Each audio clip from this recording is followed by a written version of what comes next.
Something fell off before the game even tipped off, and it had nothing to do with what was happening on the court. For days leading into the matchup, the conversation around Team USA wasn't about dominance, strategy, or even winning. It was about doubt, and nearly all of it was directed at Caitlin Clark. The whispers turned into debates. The debates turned into full-blown criticism. She's overrated. She can't handle this level. The noise kept getting louder, but Clark did the opposite. No interviews. No responses. No reactions. Just silence. Just focus. And that's what made this moment so dangerous. Because when a player like Caitlin Clark goes quiet, it usually means something is coming. Something big. The game against New Zealand was supposed to be routine. It turned into something else entirely. From the very first possession, you could feel it. Clark wasn't just playing, she was locked in. She caught the ball near half court, and instead of slowing things down, she attacked immediately. Faster, sharper, more aggressive than usual. The defense stepped up early. They were prepared. They knew about the deep range. They knew about the quick release. They weren't giving her space. And that's when she broke them. Two defenders shifted toward her, and in that exact instant, Clark fired a cross-court pass so fast it barely looked real. Corner 3. Splash. The crowd reacted. Clark didn't.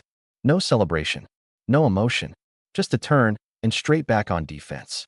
That's when it became clear this wasn't going to be a normal night. The next possession was even worse for New Zealand. This time the defender pressed up tighter. Too tight. Clark blew past her instantly. The help defense collapsed, but just as quickly as it formed, she dismantled it. A behind-the-back pass. Easy layup. Then it happened again. And again. Within minutes, the entire rhythm of the game had shifted. New Zealand wasn't dictating anything anymore. They weren't even reacting effectively. They were reacting late, constantly one step behind, trying to survive a pace they simply couldn't match. And the most efficient of them all as well. Like I was saying earlier, Caitlin Clark finally thrust into the starting lineup. Monique Billings, Caitlin Clark, Chelsea Gray, Dearica Hamby, Kelsey Plum. Kelsey Plum and Chelsea Gray with Caitlin Clark? Nuh-uh. Nuh-uh. That ain't it, coach. That ain't it, coach. We got to switch this up. Something needs to change here. Of course, people are finally excited about that. The universe is in alignment now. Cece is starting. Can we please put Paige in this group and take Gray off? Her pace is too slow. This is a terrible lineup. Why start three guards? Why start three guards? Absolutely. And it's been a rotating lineup. So why are we just sticking with Chelsea Gray in the starting lineup? I don't know. Politics, perhaps? CC hitting the bigs and another midi. Let's take a look right over here. Whoop. Caitlin Clark, nice pass to Monique Billings. Monique finishes at the hoop. And again, people continue to say Caitlin Clark has no mid-range game. And then the scoreboard started to tell the story.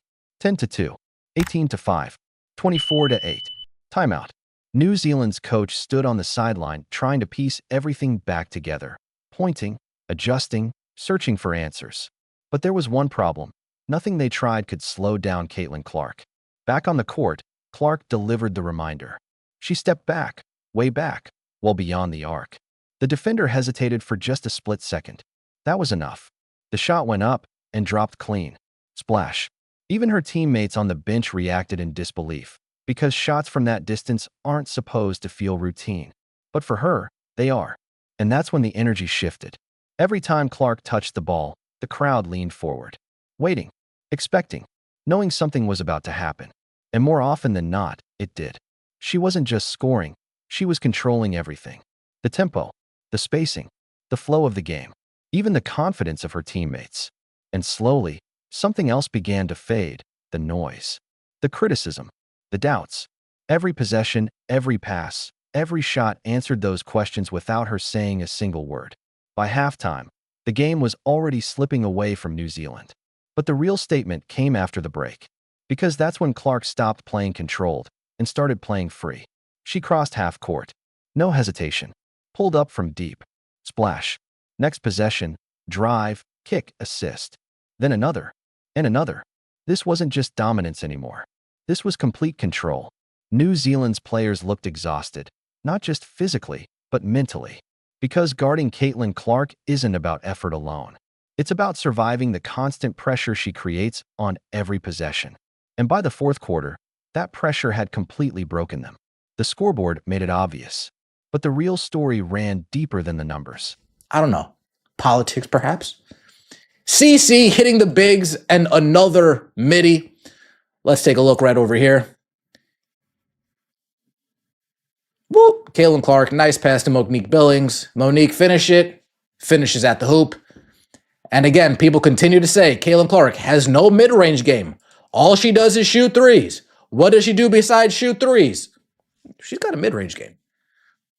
It's not like she didn't shoot the mid-range in Iowa. Pull up in your face. CC. Defender in jail. Then sidestep midi. Okay, Caitlin. Yeah. Oh yeah, keep her on her hip. Sidestep. Pull up. Again, Caitlin Clark doesn't have a mid-range shot. That's what we've been told. That's what we've been told consistently. All she does is shoot threes. And of course, even early on in the first quarter, Caitlin Clark pulling up from deep. Crosses half court. Rejects the screen from Monique Billings. Step back, pull up. Bang. Now, Caitlin Clark today from three, 2 for 7 from three. Missed a couple open opportunities. This could have been a 20-point game. Very easily, Caitlin Clark could have dropped 20. 6 for 11, 2 for 7 from three, 14 points, 6 assists. Easily could have dropped 20. If she hits those 2 threes, stand out in particular. I think it was the first play of the game. She had a nice look at a 3-point shot. And then somewhere in the fourth quarter, she had another very solid look at a 3-pointer. Ended up missing them, but still 14-6, solid stat line. Ryan Howard came alive after game 1 as well. 18 points for Ryan Howard. Paige Becker, 7 points for Paige. 3 for 8, 2 for 5 from 3, 1 for 3 from the 3-point line for Paige Becker. As the final buzzer sounded and players began to meet at center court, something had clearly shifted. The same player who had been doubted, criticized, and questioned was now the undeniable focal point, not just for the fans, but for everyone in the arena. Because when you perform at that level, there's nothing left to debate. No arguments, no narratives, just recognition. And in that moment, Caitlin Clark didn't need to say a single word. She didn't respond to the noise. She didn't acknowledge the critics.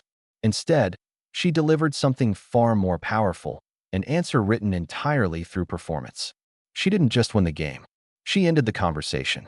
Because sometimes, the loudest response isn't words, it's silence followed by dominance. And after this game, one thing became undeniable. They tried to quiet her, but instead, she made sure the entire world heard her, loud and clear.